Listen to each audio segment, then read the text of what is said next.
நமக்கே பாவமாக இருக்குது. இப்போலாம் வந்து இந்த பழனி வேலை பார்த்தா அப்படியே வந்து பழனி வேலை இந்த பக்கமும் இருக்க முடியாமல் அந்த பக்கம் இருக்க முடியாமல் முடிக்கிறார்.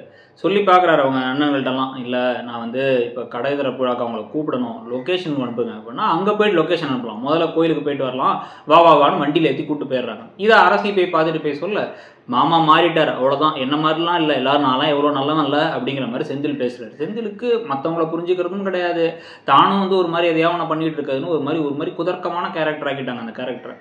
கிளம்பி வந்து இப்போ செந்தில் நான் ஆஃபீஸ் போகிறேன்னு போயிட்டார், மீனாவும் நான் சாயங்காலம் கடைக்கு வரேன்னு போயிட்டாங்க. நம்ம வரது விரும்பலையோ அவர் அப்படின்னு எல்லாரும் யோசிச்சு குழப்பத்தில் இருக்கு. அதெல்லாம் இல்லை, மாமா கண்டிப்பாக விரும்புவார்னு கதிர் மட்டும் தான் நம்புறாரு. கொஞ்சம் கொஞ்சமாக இந்த கதையில் ஹீரோவாக கதிரை மட்டும் ஆக்கி மற்றவங்க எல்லாத்தையுமே கொஞ்சம் காலி பண்ணிட்டு வராங்க. சரவணன்லாம் வந்து கூமுட்ட மாதிரி ஆக்கிட்டாங்க. ஸோ இது ஒரு பக்கம் இருக்கும் பொழுது இன்னொரு பக்கம் வந்து பார்த்தா இப்போ வந்து கடை எங்கே இருக்குன்னு கேட்டுகிட்டே போக கடைசியில் இங்கே தாண்டா இருக்குன்னா இந்த தெருவா, நம்ம பாண்டியன் ஸ்டோர் இருக்க தெருவாச்சு, அங்கே போய் நீங்கள் அவங்கள்ட்ட போய் அவரையும் இன்வைட் பண்ண போகிறீங்களா அப்படின்னு ஏதோ வெகுளியாக கேட்டுட்டு இருக்காரு பழனிவேல்.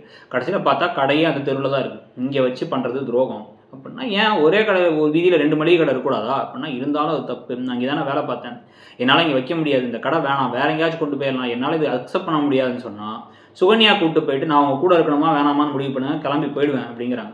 மற்றவங்க யாராச்சும் இதை மிரட்டினான்னு வச்சுக்கோங்களேன், இப்போ கதிர்கிட்ட ராஜியோ இல்லை செந்திலும் மீனாவுன்னா பரவாயில்ல, உங்களுக்குள்ள ஒரு புரிதல் இருக்குது, காதல் இருக்குங்களாம். இவங்க 2 பேத்துக்குள்ள ஒரு அன்பு கூட இருந்தது நம்ம பார்த்தது இல்லை இவ்வளோ நாளில்.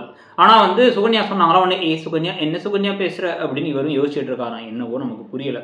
எப்படியோ கட்டாயப்படுத்தி அவரை வந்து இந்த பக்கம் வந்து அந்த கடையில் உட்கார வைக்க, இதுக்கடையில தான் வந்து பார்த்தீங்க அப்படின்னா வந்து சரவணனும் பாண்டியனும் நம்ம தெருவில் யாரா இன்னொருத்தவங்க கடை ஆரம்பிச்சிருக்குது, எந்த கிறுக்க ஆரம்பிச்சிருக்குது அப்படின்னு நேராக கடையை வந்து பார்த்து இவர் தான் தெரிஞ்சு கோவப்பட்டு இவரை துரோகின்னு திட்டுறதும், அவரே வேற தன்னைத்தானே துரோகின்னு இன்னைக்கே சொல்லிட்டாரு. நாளைக்கு அதை பாண்டியன் வேற சொல்ல போறாரு, வீட்டை விட்டு வெளில போடா அயோக்கிய ராஸ்கலுங்க போறாங்க.